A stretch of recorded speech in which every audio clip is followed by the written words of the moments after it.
ஒரு அபரிதமான பணத்த நம்ம சம்பாரிக்க மாட்டோமா? பணத்த சம்பாரிக்கக்கூடிய யோகமான காலகட்டம் வராதா? அப்படிங்கிறது தான் எல்லாருமே எதிர்பார்த்துட்டு இருக்கோம். இப்போ ஒரு ஜாதகத்திலங்க 2ஆம் அதிபதி இருக்காருன்னு வச்சுக்கங்க. அந்த 2ஆம் அதிபதிக்கு 9, 10 கூடியவர்கள் யாருன்னு பாருங்க.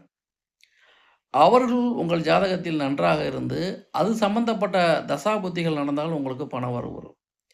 என்ன புதுசா இருக்குன்னு பார்க்குறீங்களா? பணத்த தரக்கூடிய கிரகம் 2ஆம் பாவமா? 2ஆம் அதிபதியா? அந்த 2ஆம் அதிபதிக்கு 9, 10 கூடியவர் உங்கள் ஜாதகத்தில் நல்ல நிலைமையில் இருந்து தசாபுத்தி நடந்தாலும் உங்களுக்கு பண வரவு வந்துகிட்டே இருக்கும். லக்னத்துக்கு 2ஆம் இடத்துக்கு 9, 10 கூடியவர்கள் கூடியிருந்து அதன் தசாபுத்தி நடந்தாலும் உங்களுக்கு வருமானம் வந்துகிட்டே இருக்கும். இதுக்கு 2ஆம் இடமும் பாதிக்கப்படக்கூடாது. 2ஆம் அதிபதியும் பாதிக்கப்படாமல் இருக்கணும். பாதிக்கப்பட்டிருந்தாலும் அந்த 9, 10 கூடியவர்கள் கூடி தசாபுத்தி நடத்துறப்ப அற்புதமா பலன்கள் கிடைக்கும். பாதிக்கப்படாம இருந்துச்சுன்னா, அருமையான சூப்பர் பலன்கள் கிடைக்கும். இவை பொதுவான தகவல்கள்.